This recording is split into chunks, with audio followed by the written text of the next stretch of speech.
Dalam agama Islam secara syariat tidak ada sumpah yang namanya sumpah pocong. Ya, sumpah pocong itu menjawab tantangan Rudiana yang mau sumpah pocong. Begitu juga laporan saya terhadap saudara FA. Saudara FA juga, saya juga akan diperiksa pada hari yang sama.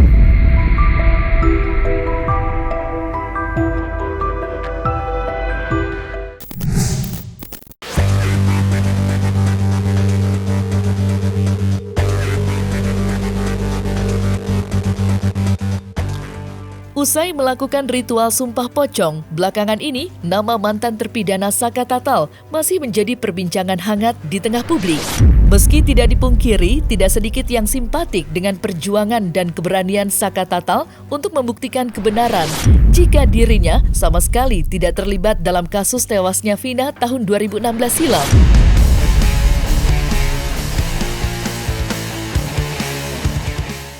Namun ada pula yang menyayangkannya.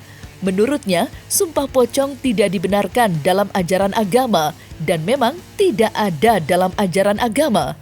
Alhasil, sumpah pocong yang dilakukan Saka Tatal menjadi kontroversi. Lantas, apa kata pendakwah mengenai sumpah pocong dan bagaimana sebaiknya?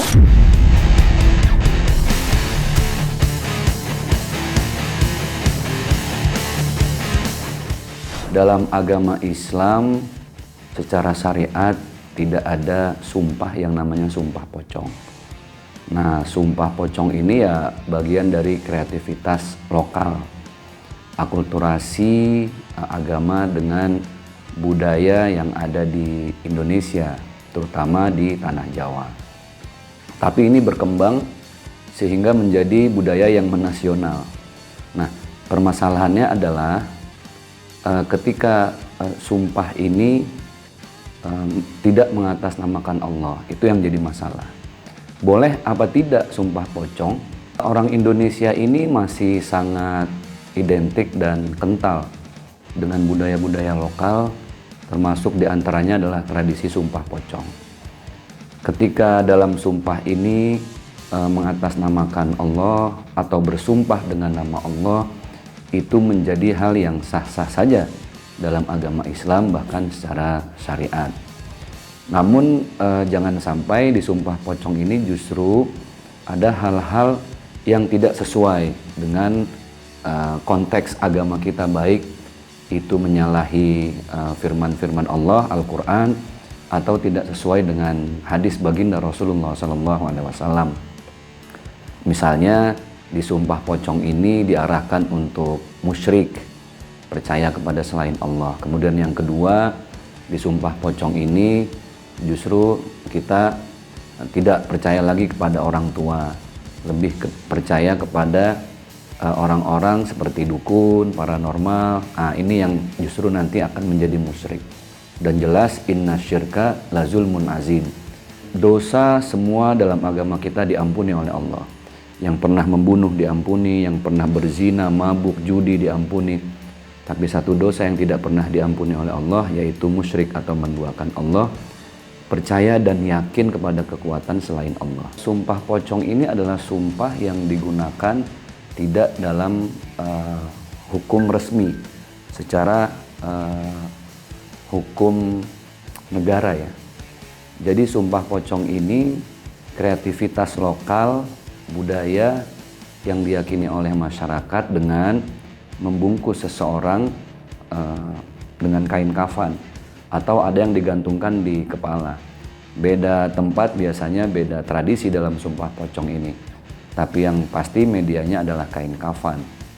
Nah, sebenarnya dalam agama kita sudah jelas baginda Rasulullah SAW, beliau membimbing umatnya untuk tidak berlaku munafik.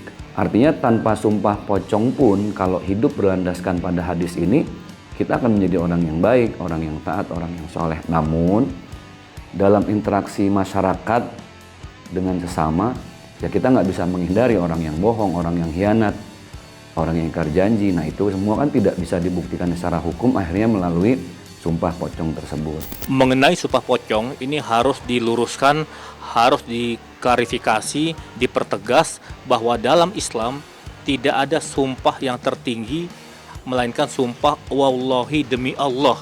Nah, nggak ada ritual sumpah pocong. Cari ribuan hadis, cari ayat Quran, apalagi ini bisa tergelincir ke lembah kesyirikan. Dan di Al-Quran ini jelas berkali-kali Allah mewarning, mewanti-wanti, la tusyrik billah, inna syirka la zulmun azim. Nah, apa-apaan manusia masih hidup dikafankan, sedangkan syariat mengajarkan orang dikafankan, orang dikafankan, diikat seperti tali pocong dalam keadaan hidup. Ajaran dari mana gitu. Nah, sumpah tertinggi sekali lagi dalam Islam hanya sumpah demi Allah. Saya tidak membunuh, demi Allah. Saya tidak mencuri. Kalau orang sudah bersumpah demi Allah, kita garis bawahi, kita wajib untuk percaya walaupun orang itu bohong. Nah, sekarang nama kita dicatut aja, kita marah demi sebuah kebohongan. Apalagi nama Allah dicatut. Nah, ini apa-apaan? Kalau nggak ada lagi yang meluruskan, ini bisa dianggap satu kelaziman, satu kebiasaan, satu tradisi gitu. Tapi kalau niatnya untuk sebagai hasanah itu dalam arti udah jadi urban legend begitu. Tapi kalau nawaitunya keliru, wah bahaya, ini bisa jatuh ke lembah kesyirikan. Bisa ditanyakan ke ulama manapun, pasti akan bersepakat bahwa tidak ada sumpah pocong. Terhormat sekali pocong dibikin sumpah. Sedangkan pocong itu adalah kondisi apa yang jadi nalar juga nggak bisa masuk gitu. Jadi tolonglah yang begini-begini dibuang jauh-jauh, karena ini bisa mendangkalkan akidah, bisa merusak iman kita.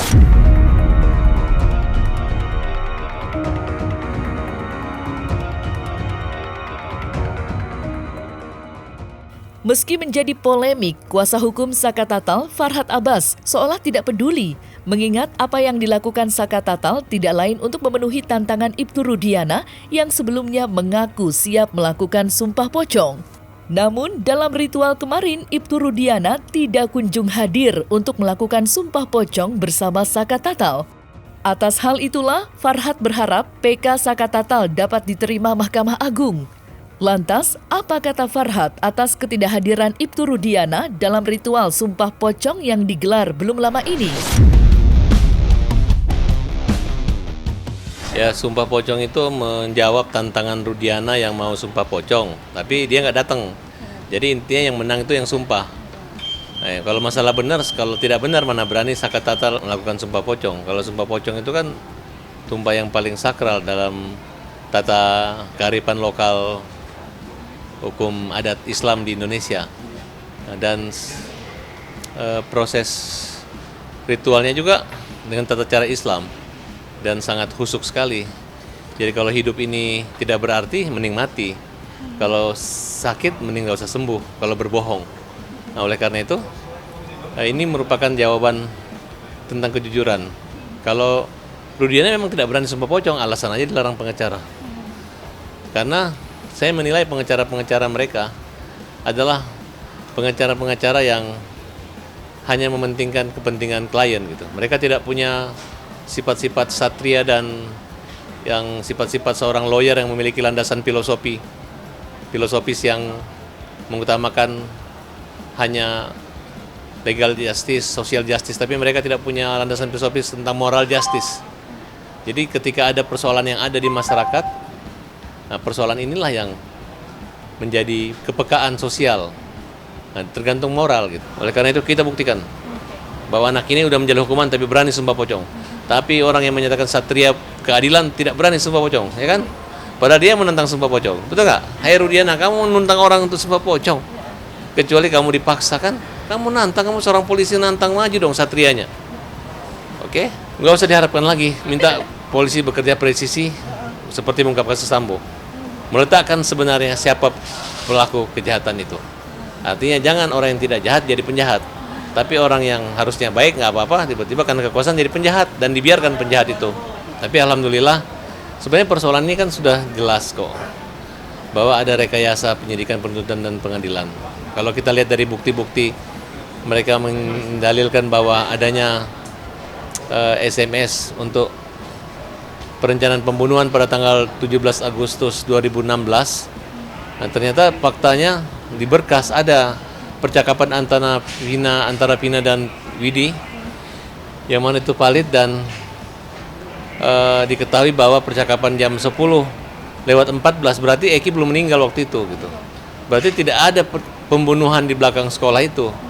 Itu hanya rekayasa untuk membuat bahwa terjadi locus delicti yang digunakan agar ada legitimasi terhadap pelaporan ataupun penyidikan yang dilakukan oleh Rudiana dengan cara membuat laporan di Polres Cirebon yang awalnya adalah kecelakaan lalu lintas di Polsek Talun.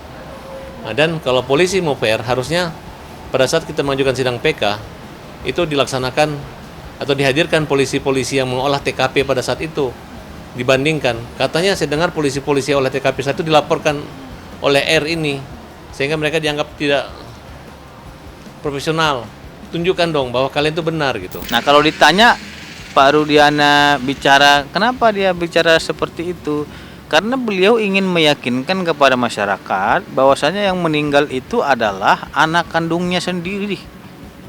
Jadi banyak tudingan-tudingan kepada beliau yang mengatakan bahwasanya itu bukanlah anaknya.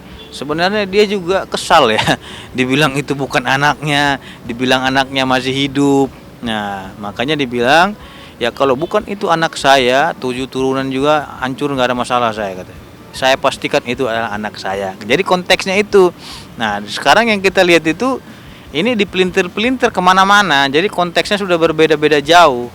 Dan sudah membahas yang menurut saya itu sudah jauh dari pembahasan yang sebenarnya. Jangan sampai hak asasi manusianya itu tidak terlindungi, kan kasihan juga orang sudah teraniaya kan gitu ya, apalagi sudah di di penjara terus diperlakukan yang tidak baik. Nah, ini sangat ya tidak manusiawi lah menurut saya.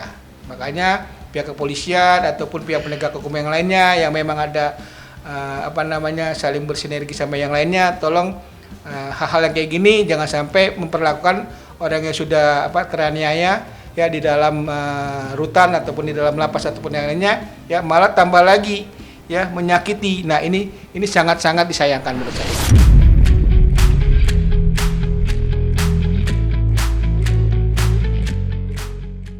Di sisi lain, seteru Farhad Abbas, Rasman Arif Nasution membuat pernyataan yang cukup mengejutkan jika dirinya minggu ini akan diperiksa penyidik Polda Metro Jaya terkait laporan yang dibuatnya. Seperti diketahui, Rasman melaporkan Farhad Abbas dan sejumlah akun dengan dugaan pencemaran nama baik. Perseteruan panas yang terjadi antara Rasman dan Farhad menambah panas drama kasus tewasnya Vina dan Eki yang sampai kini masih menjadi misteri siapa dalang dibalik tewasnya dua sejoli itu. Dan berikut pernyataan Rasman mengenai perkembangan laporannya terhadap Farhad Abbas. Begitu juga laporan saya terhadap saudara FA. Saudara FA juga, saya juga akan diperiksa pada hari yang sama, termasuk dengan saksi-saksi saya. Saya dan tim juga saksi saya akan datang memenuhi panggilan penyidik cyber Polda Metro Jaya terkait laporan saya terhadap 4 atau 5 dan akun-akun yang telah diduga mencemarkan dan memfitnah nama baik saya, bahkan menimbulkan ujaran kebencian yang merugikan saya baik secara moral maupun material. Jadi saya sudah dipanggil dan saya akan membawa saksi untuk diperiksa sebagai pelapor atau korban dari laporan saya terhadap akun-akun yang telah menghina, merendahkan, dan memfitnah serta mencemarkan nama baik saya. Begini, saya ingin melakukan efek jerah kepada pemilik akun atau orang yang mengoperasikan atau mengoperasionalisasikan akun yang secara sengaja telah menghina dan merendahkan harkat dan martabat saya, mencemarkan nama baik saya. Saya kira kalau siapapun, mungkin juga kalian kalau dihina, direndahkan, pasti kalian juga tidak akan terima. Karena ya saya pikir cara saya ini adalah cara-cara yang cerdas. Memang kita laporkan beberapa akun, tapi nanti kan ada pengembangan. Dan ini menjadi bukti bahwa Anda boleh menggunakan media sosial, tapi Anda tidak sebebas yang Anda pikirkan bahwa Anda berhak dan suka-suka untuk menghina, menghujat orang lain melalui media sosial. Anda tidak punya kewenangan, apalagi saya nggak kenal mereka. Saya nggak pernah berurusan dengan mereka. Kenapa mereka menghujat saya? Saya kan berprinsip pada pendirian saya. Kalau mereka berprinsip pada pendirian mereka untuk bantu Peggy, untuk bantu Saka Tatal, kan hak saya juga. Kalau saya mendukung tindakan Polri, saya masih percaya dengan kejaksaan, saya masih percaya dengan lembaga peradilan. Meskipun lembaga peradilan itu ada oknumnya menurut saya melakukan tindakan yang tidak sesuai dengan tugas dan fungsinya, bahkan kita duga dia melampaui kewenangan. Tapi sebagai seorang controlling yang baik, kita akan memberikan masukan yang produktif, bukan yang kontraproduktif. Dan karena itu sikap yang saya lakukan adalah sikap yang sangat gentle, dan itu adalah upaya untuk meyakinkan masyarakat Indonesia. Ia akan mengalami ketakutan dari laporan saya. Kalau laporannya dia tentang saya, itu adalah produk jurnalis yang dimana dihasilkan melalui Pemret dan ada aturan undang-undang sendiri. Jadi cukup klarifikasi kalau tidak benar. Jadi jangan sedikit-sedikit cengeng lapor polisi. Ya, udah nggak ada lagi dia yang bisa laporin saya itu. Di situ akhirnya dia cari yang ngada-ngada. Kalau laporan saya sama dia akan jalan terus dan tidak akan pernah berhenti sampai dia diproses secara hukum gitu. Tapi urusan Farhad ini saya tidak bisa. Kenapa? Karena Farhad ini bukan saya ganggu. Saya nggak pernah ganggu dia. Dia ganggu saya sejak tahun 2022. Sekarang dia mau coba ganggu saya. Oh, nggak bisa. Ya, nggak bisa. Ada batas kesabaran saya. Gitu. Biar aja dia berproses hukum dengan saya. Kita lihat laporan saya ke dia seperti apa, laporan dia ke saya seperti apa. Kita lihat aja.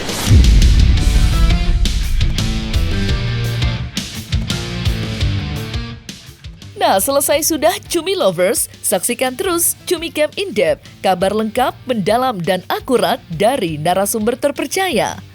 Dan jangan lupa untuk like, subscribe, dan juga share channel YouTube Cumi Cumi.